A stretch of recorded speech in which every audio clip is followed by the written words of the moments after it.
The bitter November wind swept through the dusty streets of Lincoln, Nebraska.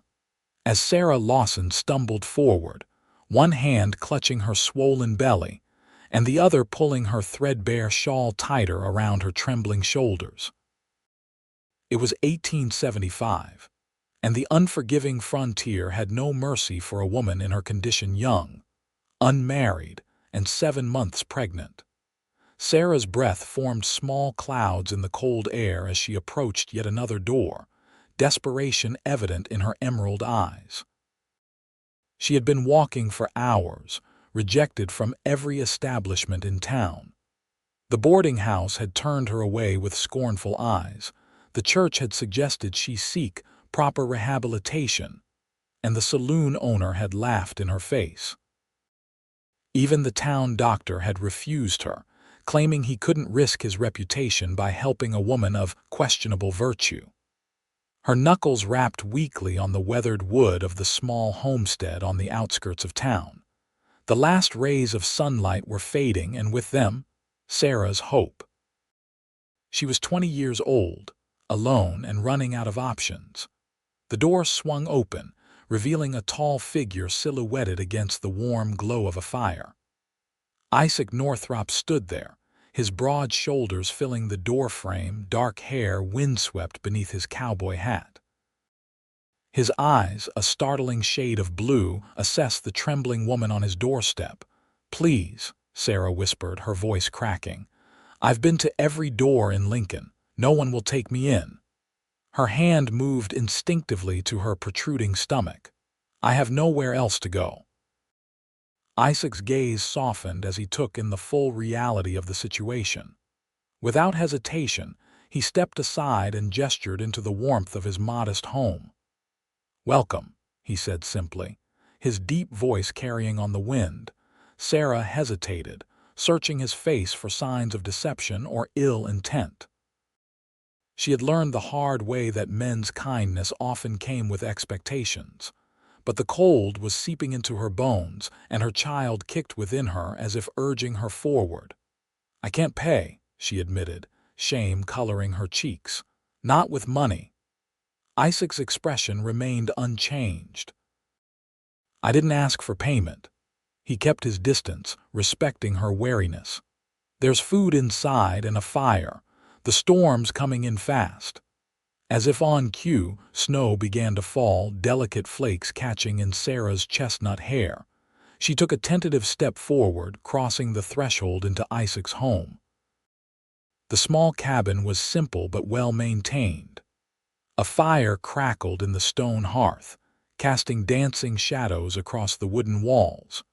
A pot of something savory bubbled over the flames, and the smell of freshly baked bread filled the air. It wasn't grand, but it was clean and warm, two luxuries Sarah hadn't experienced in months. "Sit," Isaac instructed, gesturing to a chair by the fire. "You look half frozen." Sarah lowered herself gratefully into the seat, her body aching from the miles she'd walked. "Thank you, Mr. Northrop," he supplied. "Isaac Northrop. And you are Sarah Lawson," she replied, watching him carefully as he moved to the pot on the fire. Isaac ladled stew into a bowl and handed it to her along with a chunk of bread. "Eat. We can talk after you've warmed up." Sarah couldn't remember the last time she'd had a proper meal. She ate slowly at first, not wanting to appear desperate, but soon she was devouring the stew as if it might disappear. Isaac sat across from her, nursing a cup of coffee, his eyes occasionally drifting to her belly but never lingering inappropriately. When she finished, Sarah placed the empty bowl on her lap, suddenly self-conscious. "Why are you helping me, Mr. Northrop?" Everyone else in town seemed to think I was diseased. Isaac's mouth twitched, not quite a smile. "I don't much care what the town thinks, never have." He took a sip of his coffee. "And I know what it's like to need a door opened when the world's turned its back." There was a story there, Sarah could tell, but she didn't press. She was in no position to pry into the affairs of the man who'd saved her from a night in the cold. "How far along are you?" he asked, nodding toward her stomach. 7 months, I reckon, Sarah replied, her hand resting on the curve of her belly. The baby's been kicking strong. Isaac nodded, contemplative. The spare room isn't much, but it's yours for the night, longer if you need it. He stood up, collecting her bowl. No strings attached, Miss Lawson. Just one human helping another. Sarah blinked back unexpected tears. After months of scorn and rejection, simple kindness felt overwhelming. Why would you do that for a stranger? Isaac paused, his back to her as he placed the dishes in a basin of water. Because my mother was once in your position, he said quietly. And someone helped her. I wouldn't be here otherwise. The revelation hung in the air between them. Sarah felt a weight lift from her shoulders, not completely, but enough to draw a full breath for the first time in days. The room's through there, Isaac continued, pointing to a door off the main room. There's a basin for washing up. I'll be out here if you need anything. Thank you, Sarah whispered, rising unsteadily to her feet. I don't know how to repay such kindness. No need, Isaac replied firmly. Get some rest, Miss Lawson. You and your child both need it. Sarah nodded, making her way to the small room he'd indicated. It was sparse but clean, a narrow bed with fresh linens, a small table with a basin and pitcher of water, and a chest for clothing. A small window revealed the snow falling more heavily now, blanketing the landscape in white. She washed her face and hands, the warm water a luxury she hadn't expected. When she finally slipped into bed, the soft mattress felt like heaven after weeks of sleeping rough. As she drifted toward sleep, Sarah wondered about the quiet cowboy in the next room and the mother whose story had prompted such compassion. For the first time in months, Sarah Lawson slept without fear, her hand protectively cradling her unborn child. Morning light filtered through the small window, rousing Sarah from the deepest sleep she'd had in months. For a moment, disorientation gripped her, the unfamiliar comfort of a real bed, the warmth of blankets, the absence of immediate danger. Then she remembered. The cowboy, Isaac Northrop, had taken her in when no one else would. She dressed quickly in her worn clothing, smoothing her hand over her belly in a habitual gesture of reassurance. When she emerged from the bedroom, she found Isaac already awake, tending to a fire and frying bacon in a cast-iron skillet. "Morning," he said simply, glancing up at her. "Sleep well." "Better than I have in months," Sarah admitted, hovering uncertainly by the doorway. "I hope I haven't inconvenienced you." Isaac shook his head. "No inconvenience. Sit. Breakfast is almost ready." Sarah lowered herself into a chair at the small wooden table. In the daylight, she could better assess her benefactor. Isaac Northrop appeared to be in his early 30s, with lines around his eyes that spoke of a life spent squinting against the prairie sun. His hands were calloused from work, but his movements were surprisingly gentle as he slid eggs and bacon onto 2 plates. "Coffee," he offered, already pouring a cup before she could respond. "Thank you," Sarah murmured, wrapping her cold fingers around the warm mug. She watched him as he moved about the kitchen with efficient ease, clearly a man accustomed to caring for himself. They ate in comfortable silence for a few minutes before Sarah worked up the courage to speak again. "Mr. Northrop, I want to be honest with you. I can't stay in Lincoln. There are complications." Isaac raised an eyebrow but didn't interrupt. "The baby's father is a married man," Sarah continued, her voice dropping to a whisper despite them being alone. "A prominent businessman in town. He told me he would leave his wife, but when I told him about the baby..." She trailed off, the memory still raw. "He offered me money to take care of it and disappear. When I refused, he spread rumors that I was a fallen woman who had tried to seduce him and extort money." She expected to see judgment in Isaac's eyes, but instead found only attentive patience. I was working as a seamstress for his wife, Sarah explained. She believed him, of course. They all did. I lost my position, my reputation, and my lodgings all in one day. I've been traveling west ever since, looking for somewhere to start over, but she gestured to her pregnant belly. No one wants to hire or house a woman in my condition. Isaac finished his coffee, considering her words. What's your plan, then, once the baby comes? Sarah looked down at her plate. I don't have one, she admitted. I just knew I had to protect my child. Every town I've passed through has been the same, doors closing, whispers following. I thought maybe Lincoln would be different. People are the same everywhere, Isaac said, not unkindly. Eager to judge, slow to understand. He stood, collecting their plates. Where were you headed after Lincoln? West, Sarah replied vaguely. Maybe Colorado territory. I heard there are opportunities there. Isaac nodded thoughtfully. It's a long journey, especially in your condition. Winter's setting in early this year. He glanced out the window at the snow-covered landscape. You're welcome to stay here until after the baby comes. Sarah's head snapped up, her eyes wide with disbelief. Mr. Northrop, I couldn't possibly impose. It's not an imposition, he interrupted firmly. I've got the space, and it wouldn't be right to send you and your child out into the cold. I've got a ranch to run, and I could use help around the house. You can earn your keep if it makes you feel better. Tears welled in Sarah's eyes. Why would you do this for a stranger? For all you know, I could be exactly what they say I am. Isaac's expression softened. I judge people by their actions, not by gossip. You're carrying a child you could have abandoned.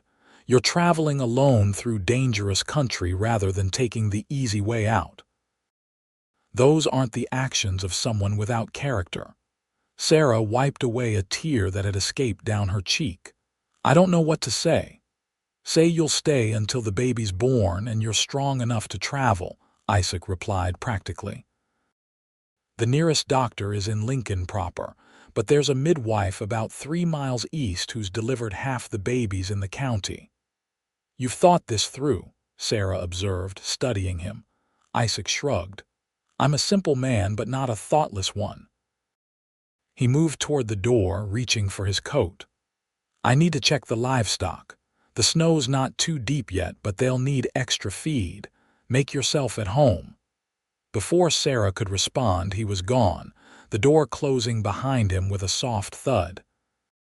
She sat at the table, stunned by the sudden turn in her fortune. After months of rejection and hardship, she'd found refuge with a stranger who asked for nothing in return. Sarah rose and began clearing away the breakfast dishes, determined to be useful. As she washed them in the basin, she gazed out the window at Isaac's figure moving through the snow toward a small barn. The ranch was modest, a far cry from the sprawling cattle operations she'd heard about, but it was well kept. By the time Isaac returned, Sarah had cleaned the kitchen, swept the floors, and started a pot of beans soaking for dinner. He stamped the snow from his boots at the threshold, looking surprised at her industry. You didn't have to do all this, he said, hanging his coat on a peg by the door. I want to earn my keep, Sarah replied firmly. I'm pregnant, not helpless. A ghost of a smile touched Isaac's lips. Fair enough. He moved to the fire, warming his hands. I've got a few horses, some cattle and chickens. It's not much, but it's mine. Been building it up for 5 years now. It's a fine place, Sarah said sincerely. How did you come to be in Nebraska? Isaac seemed to consider how much to share. I was born in Pennsylvania. My father died in the war when I was 12. Mother and I headed west afterward, looking for a fresh start. His jaw tightened slightly. She passed on 3 years ago, pneumonia. I'm sorry, Sarah murmured. Were you close? Very, Isaac replied, his voice softening. She taught me everything important: how to read, how to treat people right, how to build something lasting. He glanced around the cabin. She helped me start this place. Would have liked to see it now. Sarah sensed there was more to the story, particularly about his mother's experience that paralleled her own, but she didn't press. Trust would come with time, if at all. The days fell into a rhythm. Isaac would rise before dawn to tend to the livestock, returning for breakfast that Sarah prepared. During the day, she kept the cabin in order, mended clothing, and prepared meals while he worked the ranch. In the evenings, they would sit by the fire, sometimes in comfortable silence, sometimes sharing carefully selected pieces of their pasts. 2 weeks after Sarah's arrival, the first real blizzard of the season hit. The wind howled around the cabin, snow piling against the windows, and the temperature plummeted. Isaac brought extra firewood inside and checked all the windows and doors for drafts. "Storm like this can last for days," he explained, banking the fire to burn through the night. "We're well stocked, but I'll need to check on the animals more frequently." That night, Sarah woke to the sound of the wind screaming around the cabin and a sharp pain in her abdomen. She sat up, gasping, her hand instinctively going to her belly. The pain subsided, but fear remained. It was too early for the baby to come, at least 6 weeks too early. She lay back down, trying to calm herself. Perhaps it was just the strange position she'd been sleeping in.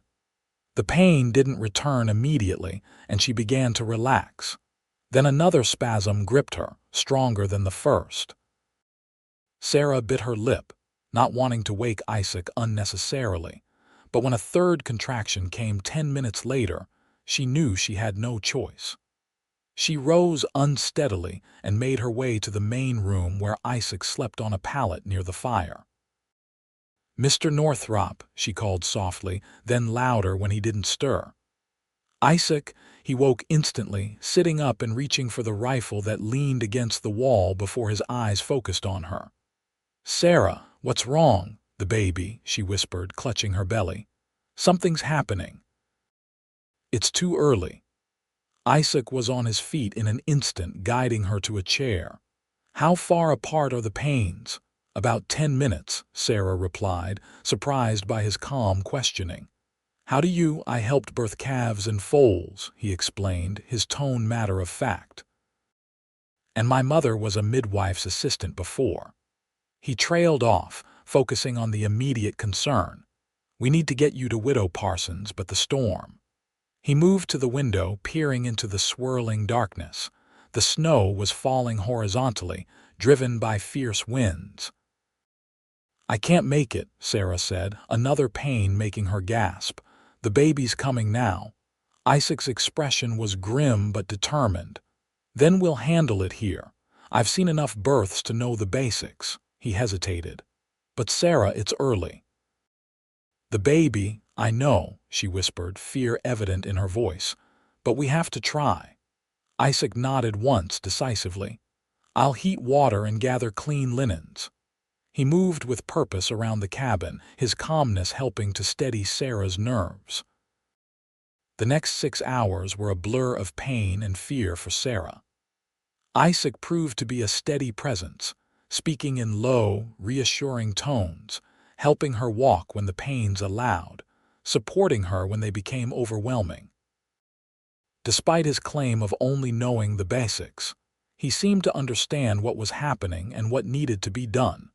As dawn broke, muted gray through the still howling storm, Sarah's labor intensified. "I need to push," she gasped, gripping Isaac's hand with surprising strength. He had prepared a birthing area on her bed, with clean sheets and towels at the ready. "Then push," he encouraged, positioning himself to assist. Sarah bore down with all her might, a primal scream tearing from her throat. Again and again she pushed, drawing on reserves of strength she didn't know she possessed. Just when she thought she couldn't continue, Isaac's voice cut through her exhaustion. "I can see the head. Sarah, one more push."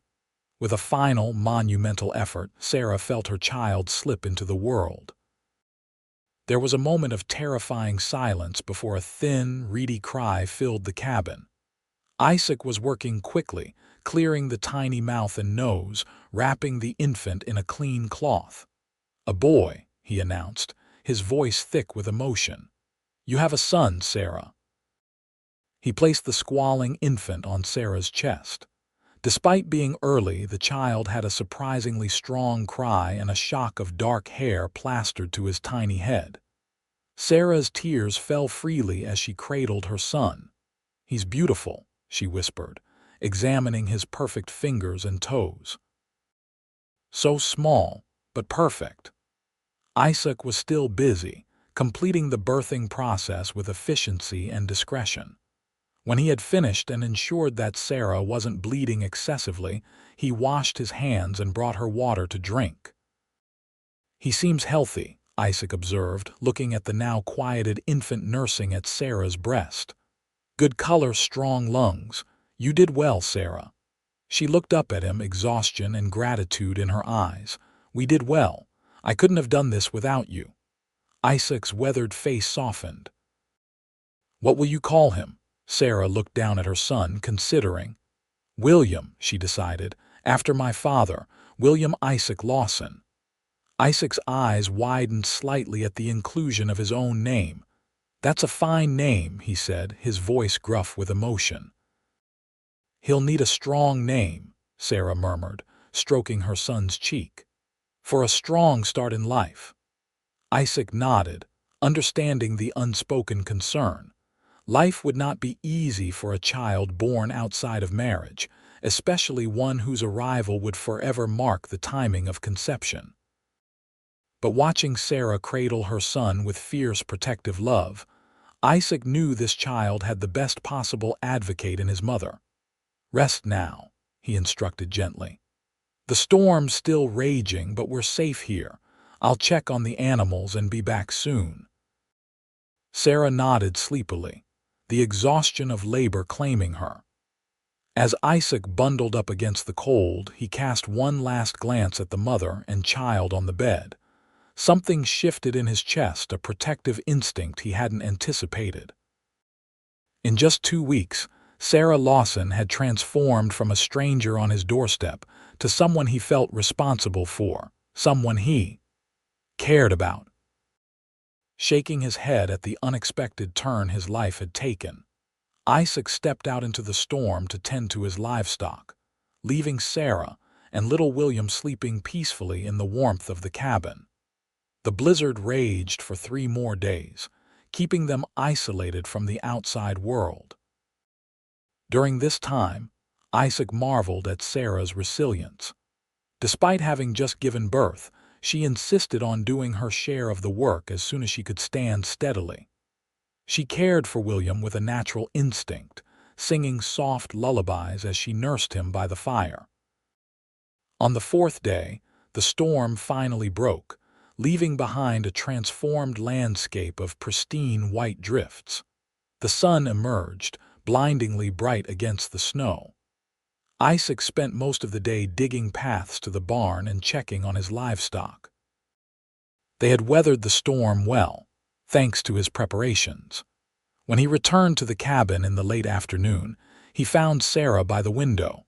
William sleeping in a makeshift cradle Isaac had constructed from a drawer lined with soft blankets.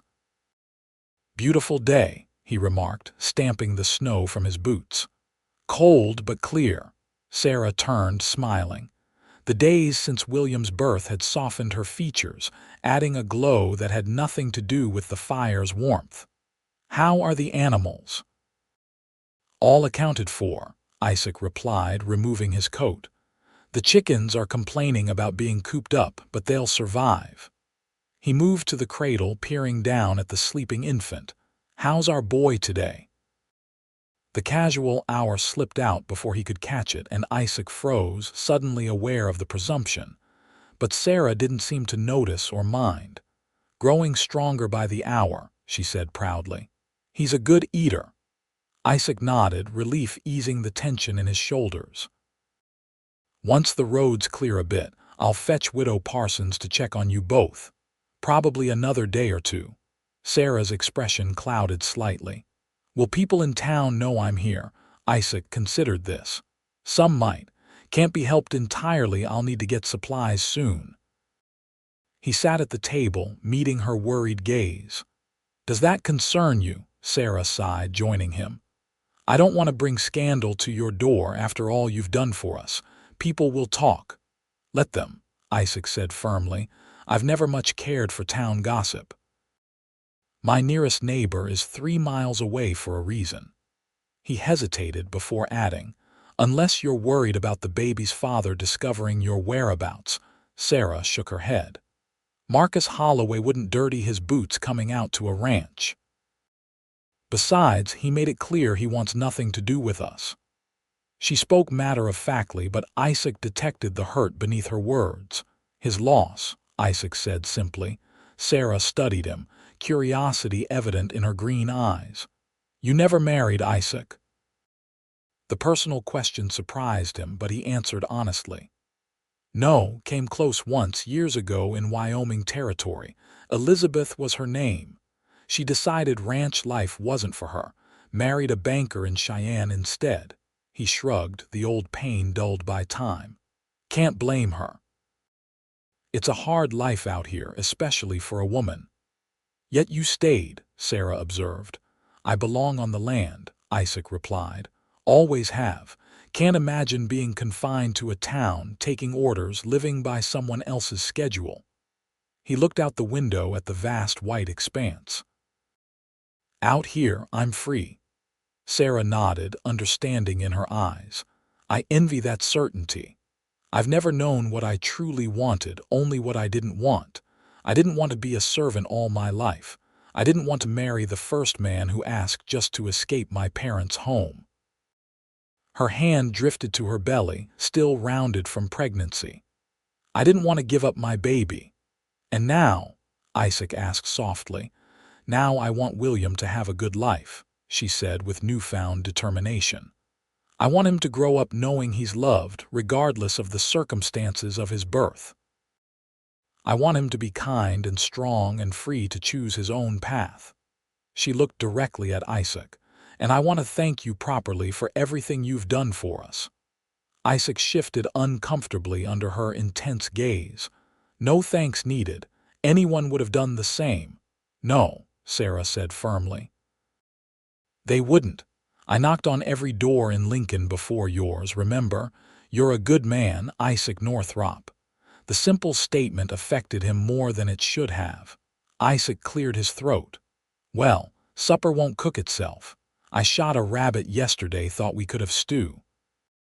Sarah accepted the change in subject graciously. I'll help.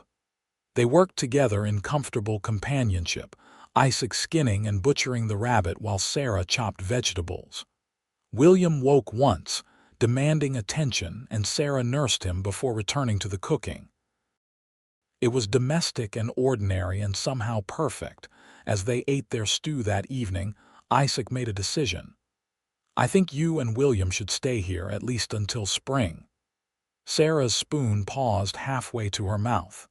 Isaac, we've already imposed, it's not an imposition, he interrupted. It's a practical solution. Traveling with a newborn in winter would be dangerous, even foolhardy. The passes to Colorado will be blocked with snow until April at least. He took a breath. And I could use the help around here. Been meaning to expand the chicken coop, maybe plant a proper vegetable garden come spring. Things I've put off, living alone. Sarah considered his words. You're sure? People will talk. They might even think William is yours. Let them think what they want, Isaac said firmly. We know the truth, and in the spring if you still want to head west. He let the sentence hang unfinished. Thank you, Sarah said simply. We'll stay until spring then. Something inside Isaac relaxed at her acceptance, though he didn't examine the feeling too closely. He had lived alone for so long that the presence of Sarah and William should have felt intrusive.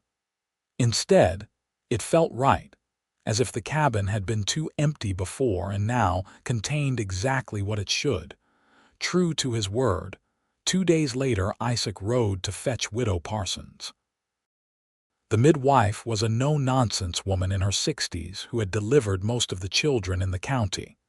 She examined both Sarah and William with experienced hands and pronounced them both healthy. "You did well for a first-time mother," she told Sarah approvingly. "And you," she turned to Isaac, "did better than most men would have in delivering the child. Where'd you learn such things?" "My mother assisted a midwife back east," Isaac explained. "She taught me some basics." Widow Parsons nodded, gathering her things. "The boy's small but strong. Good lungs, good color. Keep him warm, feed him often, and he'll thrive." She patted Sarah's hand. "You're lucky Mr. Northrop found you when he did." As Isaac prepared to take the widow home, she pulled him aside on the porch. "People in town are talking, Isaac, about the young woman staying with you." "I expected as much," he replied evenly. "She seems a good sort," the widow continued, studying him. "And that baby needed a roof over his head. You did right by them." She fixed him with a knowing look. "Just be careful. Heart gets involved, things get complicated." Isaac helped her onto her horse. "I appreciate your concern, Mrs. Parsons, but there's nothing untoward happening here. I'm simply helping someone in need." The widow snorted. "If you say so." She adjusted her shawl against the cold. "I'll come check on them in a fortnight, weather permitting." As Isaac watched her ride away, he considered her warning. Was his heart involved? He cared about Sarah and William's welfare, certainly, but that was basic human decency. The flutter in his chest when Sarah smiled at him, the warmth that spread through him when she said his name, those were merely the natural reactions of a man who'd been alone too long. Weren't they? Winter settled in earnest across the Nebraska plains. The days shortened, and nights around the fire lengthened. Isaac and Sarah developed routines and rhythms that worked for them both. She took charge of the domestic sphere, cooking, cleaning, mending, while also caring for William, who grew stronger and more alert each day. Isaac tended the livestock, hunted for fresh meat when possible, and made repairs and improvements to the homestead. In the evenings, they would sit by the fire, sometimes reading aloud from one of Isaac's modest collection of books. Sarah had been educated well enough to read fluently, and Isaac found himself mesmerized by the cadence of her voice as she read from The Last of the Mohicans or Dickens's David Copperfield. As Christmas approached, Sarah became thoughtful one evening as she worked on mending one of Isaac's shirts. William was asleep in his cradle, now adorned with small carved animals Isaac had made during the long evenings. "What did you do for Christmas before?" she asked suddenly. "When you were alone," Isaac looked up from the bridle he was repairing. "Not much. Ate a special meal, perhaps. Read the Christmas story from my mother's Bible." He shrugged. "It's just another day when you're alone." Sarah's hands stilled. "It doesn't have to be that way this year." Isaac met her gaze across the room, the firelight casting a warm glow on her features. "What did you have in mind?" "Nothing elaborate," she assured him. "But perhaps we could make it special for William's first Christmas. Some decorations, a nice dinner." She hesitated. "If you'd like that, of course." "I would," Isaac said, surprising himself with the truth of it. "It's been a long time since Christmas felt worth celebrating." The next day, Isaac returned from checking his trap lines with a small pine tree. It barely reached his shoulder, but Sarah exclaimed over it as if it were a grand specimen. Together, they set it up in a corner of the main room, and Sarah set about making decorations: paper stars, strings of dried berries, and small figures crafted from scraps of fabric. On Christmas Eve, Isaac surprised her by producing a small carved wooden horse. "For William," he explained, somewhat self-consciously, "for when he's older." Sarah touched the smooth wood, admiring the craftsmanship. "It's beautiful, Isaac. Did you make this?" He nodded. "Been working on it during the evenings when you were asleep." Sarah disappeared into her room and returned with a knitted scarf in a rich blue that matched Isaac's eyes. "And this is for you." "It's not much, but it's perfect," Isaac interrupted, wrapping it around his neck. "No one's made me anything in years." Their eyes met, and something unspoken passed between them, an acknowledgement of the bond that had formed, unexpected but undeniable. The moment was broken by William's hungry cry. As Sarah went to tend to him, Isaac found himself watching her, the gentle way she lifted the baby, the soft words she murmured. He was no longer simply helping a woman in need. He was developing feelings that went beyond charity or duty. The realization was both exhilarating and terrifying. Christmas Day dawned clear and cold. They shared a special meal of roast rabbit, potatoes, and the last of the fall apples baked with cinnamon. In the afternoon, Isaac played his harmonica, another surprise for Sarah, who hadn't known he was musical, while she sang along to the carols she remembered from childhood. As they sat by the fire that evening, William sleeping contentedly in his cradle, Sarah turned to Isaac with a serious expression. "I need to ask you something." Isaac nodded for her to continue. "When spring comes," she began carefully, "would it truly be best for William and me to leave?" The question hung in the air between them. Isaac's heart quickened. "What are you asking, Sarah?" She took a deep breath.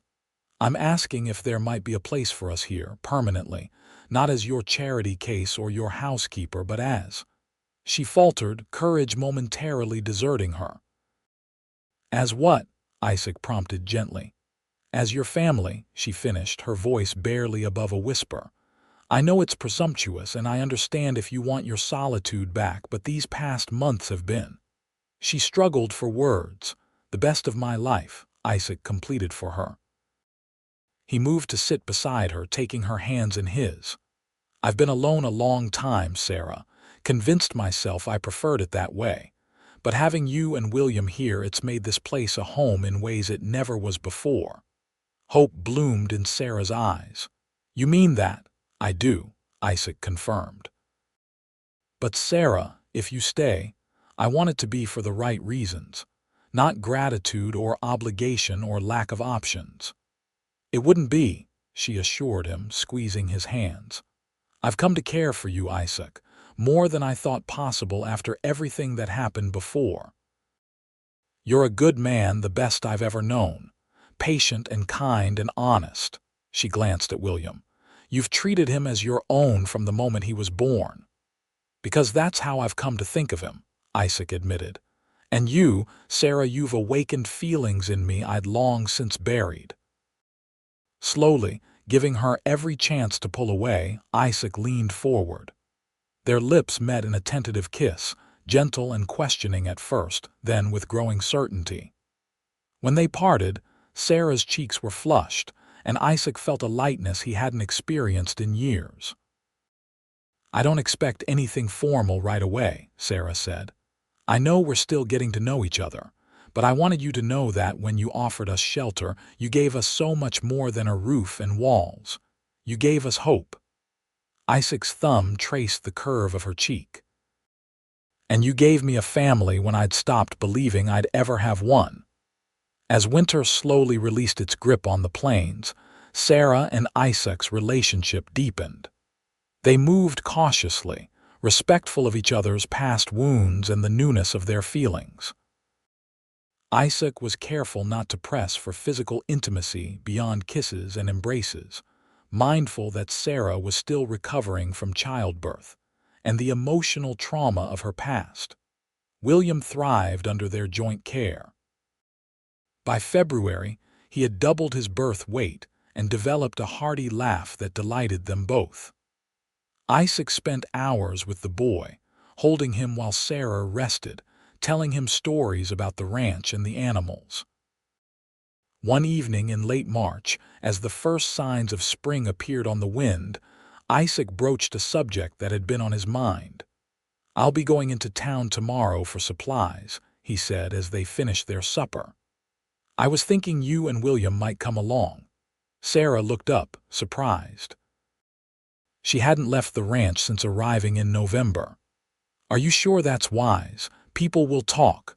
"People always talk," Isaac replied with a shrug. "But there's something I'd like to do in town, and I'd prefer you were with me." Curiosity piqued, Sarah agreed, though not without trepidation. The next morning, they bundled William warmly against the lingering chill and set out in Isaac's wagon. The journey took nearly 2 hours on the muddy spring roads, and Sarah grew increasingly nervous as the buildings of Lincoln came into view. What will we say if someone asks about William? She worried aloud. "The truth," Isaac replied firmly. "That he's your son and I'm helping care for him. We have nothing to be ashamed of, Sarah." Their first stop was the general store, where Isaac purchased supplies while Sarah remained in the wagon with William. She noticed the curious glances from passers-by, the whispers behind hands, but no one approached directly. When Isaac returned, he had a mysterious package tucked under his arm in addition to the supplies. "One more stop," he said, helping her down from the wagon. "Bring William." Sarah followed him down the main street, conscious of the stairs but drawing strength from Isaac's steady presence beside her. He led her to a small building with a sign reading J.B. Mitchell, Justice of the Peace. Sarah stopped, her heart suddenly pounding. "Isaac." He turned to face her, taking her free hand in his. "I know this is sudden, but nothing about our situation has been conventional. I love you, Sarah Lawson. I love William as if he were my own son. I want to make it official, all of it. You want to marry me?" Sarah whispered, scarcely believing what was happening. "If you'll have me," Isaac confirmed. "I've spoken with Judge Mitchell already. He's expecting us." He reached into his pocket and produced a simple gold band. "It was my mother's. I've been carrying it for weeks, waiting for the right moment." Tears filled Sarah's eyes. "But the scandal, your reputation, means nothing compared to having you and William as my family," Isaac finished firmly. "People can think what they want. We know the truth of how we came together, and in time they'll see the truth of what we are to each other." Sarah looked down at William, now nearly 4 months old, and watching them both with curious eyes. Then she looked back at Isaac, this man who had opened his door to her when no one else would, who had delivered her child, and cared for them both with unwavering devotion. "Yes," she said, her voice strong and clear. "Yes, I'll marry you, Isaac Northrop." The ceremony was brief and simple, with only Judge Mitchell and his wife as witnesses. William slept peacefully in Mrs. Mitchell's arms while Sarah and Isaac exchanged vows. When the judge pronounced them husband and wife, Isaac kissed her with a tenderness that made her knees weak. Afterward, Isaac revealed the package he'd purchased: a length of fine blue ribbon for Sarah's hair and a tiny pair of leather boots for William, though it would be months before he could wear them. As they drove back to the ranch, their ranch now, Sarah thought with wonder. She leaned against Isaac's shoulder, William sleeping in her arms. "What are you thinking?" Isaac asked, glancing down at her. "That sometimes the darkest moments lead to the brightest beginnings," Sarah replied. "If Marcus hadn't rejected me, if those people hadn't turned me away from their doors, I never would have found my way to yours." Isaac's arm tightened around her. "Then I'm grateful for every closed door that led you to mine." The weeks and months that followed were filled with hard work and quiet joy.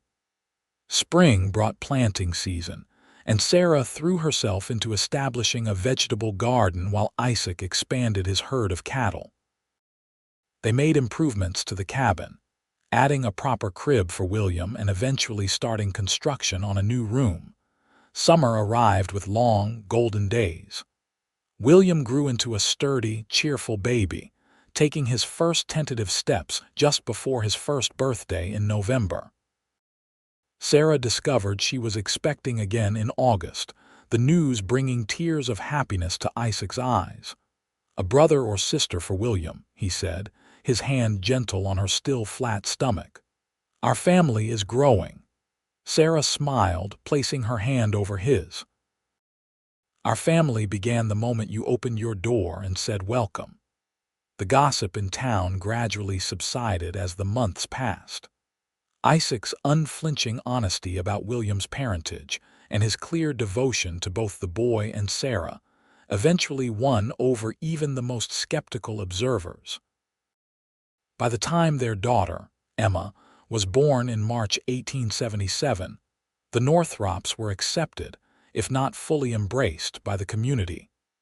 Isaac legally adopted William on the boy's second birthday, making official what had been true in his heart since the beginning.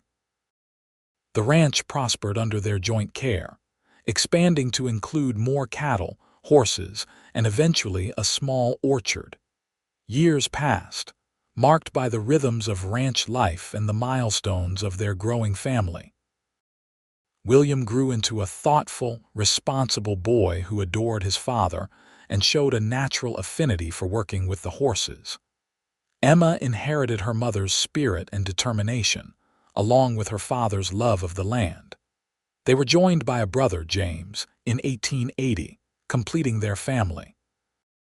On a warm evening in the summer of 1885, Isaac and Sarah sat on the porch of their now expanded home, watching their children play in the yard as the sun set over the Nebraska plains.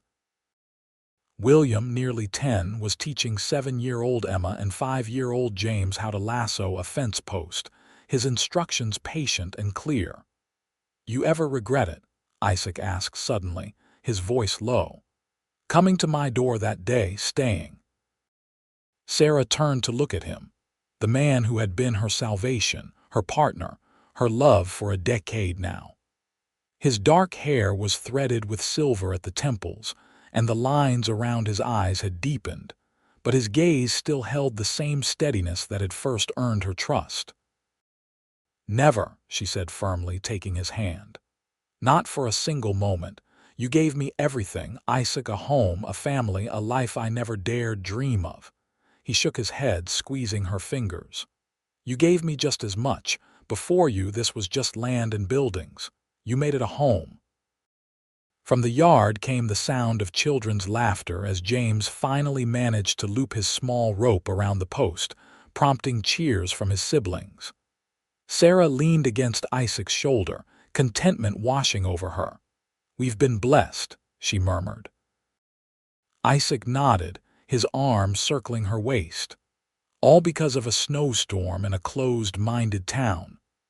"And one door that opened," Sarah added, tilting her face up to his for a kiss. As twilight deepened around them, they called the children in for supper. The family gathered around the large table in the kitchen, a far cry from the small, sparse cabin of 10 years earlier. William said grace, his young voice solemn as he thanked God for their family and home. Later that night, after the children were asleep, Sarah found Isaac standing by the window in their bedroom, looking out at the starry sky. "What are you thinking about?" she asked, slipping her arms around him from behind. "That day in November," he replied, covering her hands with his. "How close I came to not being home when you knocked. I planned to ride into town that morning, but something told me to wait, to stay home." Sarah rested her cheek against his back. "Providence." "Perhaps," Isaac agreed, "or just the best kind of luck." He turned to face her, cupping her face in his hands. "I love you, Sarah Northrop, more today than yesterday and less than tomorrow." "And I love you," she whispered, "my cowboy, my savior, my heart." As they lay together in the darkness, Sarah reflected on the journey that had brought them here. From desperate, pregnant, and alone to loved, secure, and surrounded by family. From a terrified knock on a stranger's door to a life built on mutual respect, shared dreams, and abiding love. The road hadn't always been smooth. There had been droughts that threatened the crops, winters harsh enough to endanger the livestock, illnesses that had frightened them with their children's fragility. Through it all, they had faced each challenge together, their partnership strengthening with each obstacle overcome.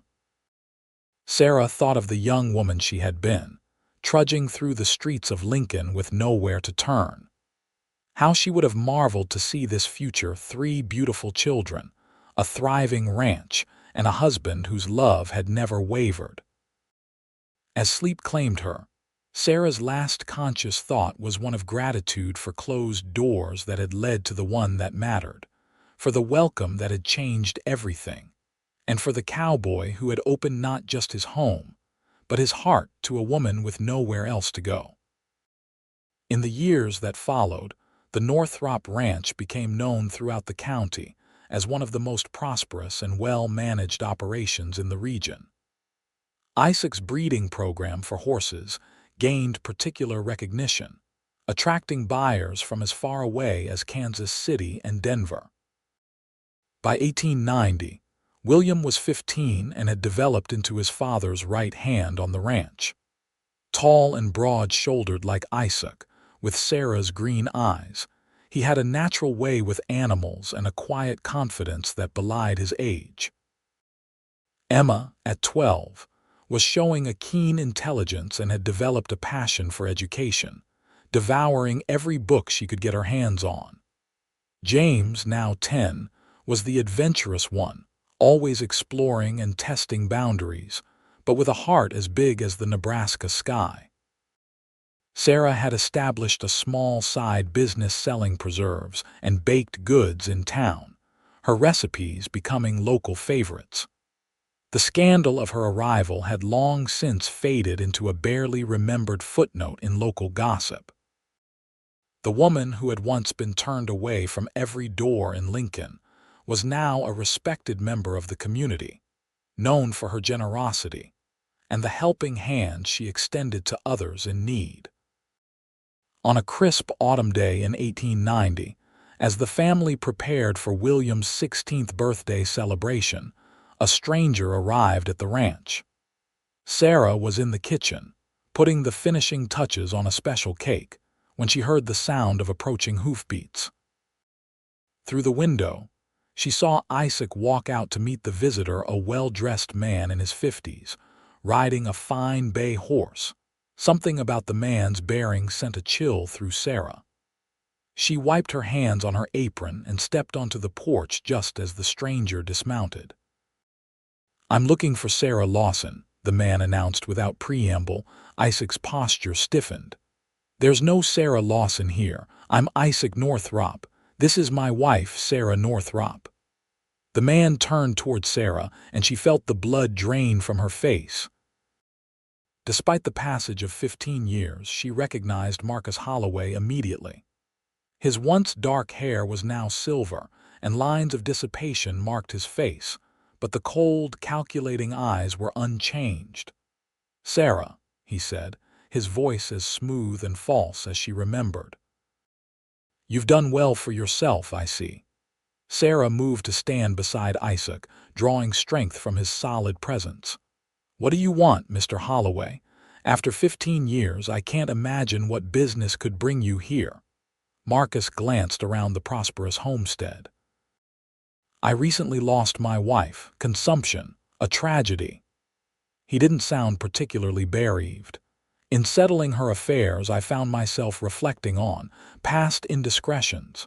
"If you're here to ease your conscience, consider it done," Sarah said coolly.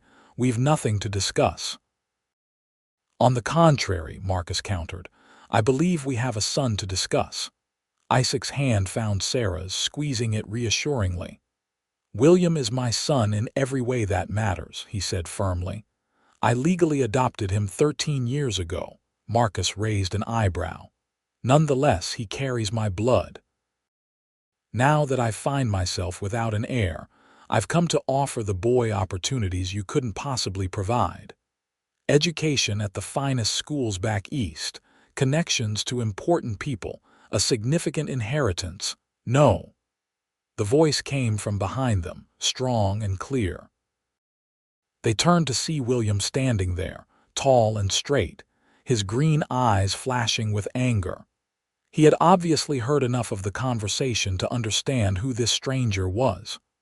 "William," Sarah began, but he stepped forward, positioning himself between his parents and Marcus. "I heard," William said, "and the answer is no. I don't know you, sir, and I don't want to. I have a father." He looked at Isaac with unwavering loyalty. "The only father I've ever needed." Marcus's expression hardened. "Boy, you don't understand what I'm offering. The Northrop name is respectable enough, I'm sure, but as a Holloway you would have." "I understand perfectly," William interrupted, his voice steady despite his youth. "You're offering me money and privilege in exchange for abandoning my family. That's not a trade I'm interested in making."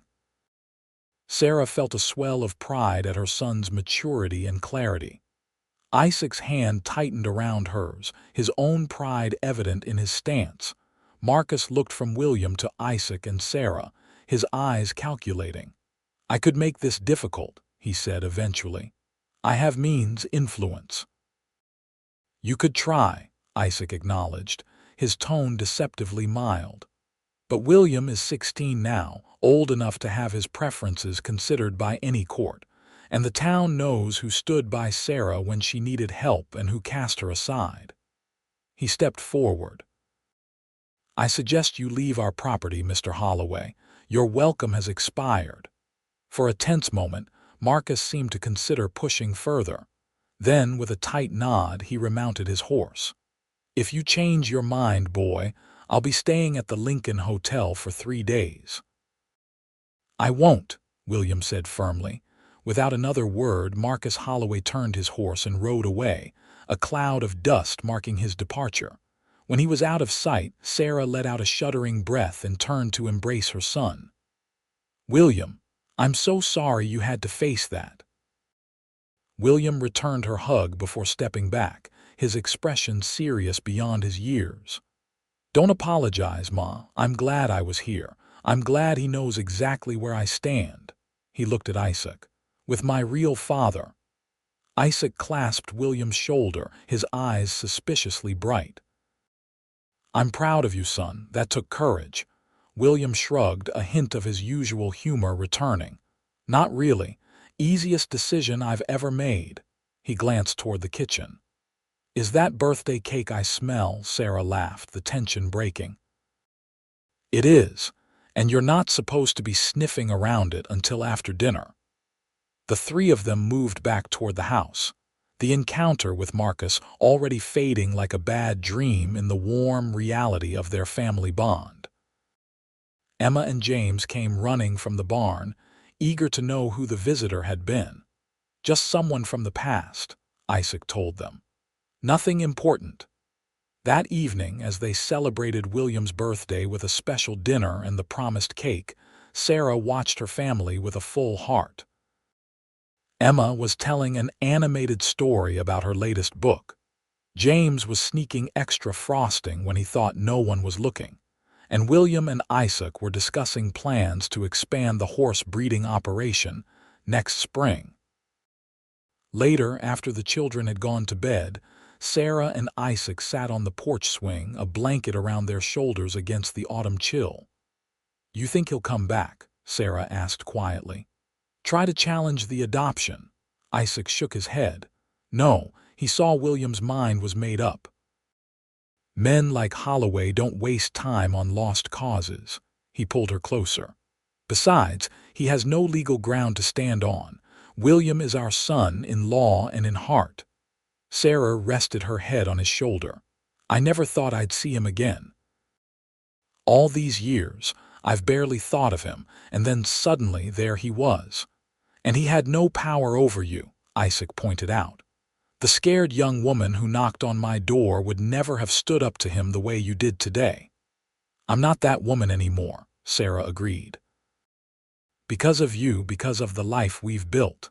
Isaac kissed her temple. "No, love.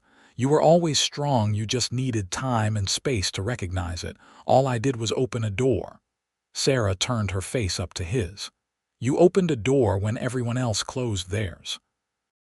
You welcomed me when I had nowhere else to go. You loved my son as your own before he was even born." Her voice softened. "You saved us, Isaac. And you saved me right back," he murmured, capturing her lips in a tender kiss. "From a life of solitude and emptiness." They sat in comfortable silence for a while, watching the stars emerge in the vast Nebraska sky. The ranch was quiet except for the occasional soft nicker from the horses in the barn and the rustle of wind through the nearly harvested corn. "You know what day it is?" Isaac asked suddenly. Sarah thought for a moment. "October 15th, William's birthday." "Yes, but it's also 15 years to the day since you first knocked on my door," Isaac reminded her. 15 years since our lives changed." Sarah's eyes widened. "You're right, I hadn't realized." "I remember every detail of that day," Isaac said softly. "The look in your eyes, terrified but determined. The way you stood straight despite everything. How beautiful you were, even exhausted and desperate." "I remember thinking you might be my last chance," Sarah admitted. "And when you said welcome, just that one word, it felt like coming home, even though I'd never set foot in your cabin before." Isaac took her hand, his thumb tracing the gold band he'd placed there 14 years ago. "I believe some things are meant to be, Sarah. I wasn't supposed to be home that day. I had planned to go into town, but something kept me at the ranch." "Divine intervention," Sarah suggested with a small smile. "Or just extraordinary luck," Isaac replied. "Either way, I'm grateful for whatever force brought you to my door that day." Sarah leaned in to kiss him, pouring 15 years of love and gratitude into the gesture. "So am I, my love. So am I." As the seasons continued their eternal cycle, the Northrop family thrived. William, at 21, took over the horse breeding program entirely, developing it into one of the most respected in the state. Emma, following her love of learning, became the first woman from Lincoln to attend the state university in 1897. James, always the adventurer, joined the Rough Riders in 1898, returning from Cuba with stories that enthralled the local children and a Purple Heart that made his parents both proud and relieved to have him home safely. In 1900, as a new century dawned, Isaac and Sarah celebrated their 25th year together. The ranch had grown to over 600 acres, with a new, larger house built 10 years earlier. The original cabin remained, preserved as a reminder of where their story had begun. On a warm September evening, they hosted a celebration that brought together friends, neighbors, and their now adult children. William arrived with his wife, Clara, and their 2 young sons. Emma came home from her teaching position in Omaha, bringing news of her engagement to a fellow professor. James, recently settled with a ranch of his own just 20 miles away, brought his fiancée, a spirited young woman who matched his adventurous nature perfectly. As the sun began to set, casting golden light across the land they had nurtured together, Isaac raised a glass. "To my Sarah," he said, his voice carrying across the gathered crowd, "who knocked on a stranger's door 25 years ago and turned a house into a home, who taught me the meaning of family and the power of second chances." Sarah, her chestnut hair now streaked with silver but her green eyes as bright as ever, raised her own glass. "And to my Isaac, who opened his door and said welcome when everyone else turned away, who loved a child not his own as if he were, and who built a life with me beyond anything I could have imagined." As their guests cheered and clinked glasses, Sarah and Isaac shared a look of perfect understanding. Their journey hadn't been without challenges, droughts and blizzards, financial setbacks and occasional conflict, but they had weathered each storm together, their bond strengthening with each test. Later that night, as the last guests departed and their children returned to their respective homes, Sarah found Isaac sitting on the porch of the old cabin, looking up at the stars. Reminiscing, she asked, settling beside him. Remembering that first night, he confirmed. You were so frightened, but so determined. I knew then you were someone special, though I couldn't have imagined how deeply you would change my life. Sarah leaned against him, their bodies fitting together with the ease of long familiarity. We've been fortunate, haven't we? Not everyone finds this kind of love. No, Isaac agreed, his arm circling her waist. But I think people create their own fortune in a way. You had the courage to keep going when most would have given up. I had the sense to recognize what was being offered when you came to my door. A family, Sarah murmured. The greatest blessing of my life, Isaac confirmed. They sat in comfortable silence, watching fireflies dance in the gathering darkness. 25 years had softened their edges but strengthened their core. The passion of youth had matured into something deeper and more enduring, a love built on shared struggles and triumphs, on raising children and building a legacy together. You ever wonder about the roads not taken? Sarah asked thoughtfully. If Marcus had stood by me, if I'd gone to Colorado as I planned. Isaac considered this. Sometimes. But then I look at our children, our grandchildren, the life we've built, and I know we're exactly where we're meant to be. He turned to face her, taking her hands in his. I wouldn't change a single step of our journey, Sarah, because every one of them led us here. Nor would I, she agreed, leaning forward to kiss him gently. From the moment you opened your door and said welcome, I knew I was home. As twilight deepened into night, they walked hand in hand back to the main house, no longer a desperate young woman and a solitary cowboy, but partners who had weathered a quarter-century together. Their story, begun with a knock on a door during a bitter November storm, had blossomed into a legacy of love, family, and belonging that would endure for generations to come. Behind them, the old cabin stood as a testament to beginnings, to doors opened, and welcomes extended, to chances taken and faith rewarded. And above, the stars shone down on the Nebraska plains, witnesses to the extraordinary love story that had unfolded beneath them, a story of a pregnant woman turned away from every door, and the cowboy who opened his and said, "Welcome."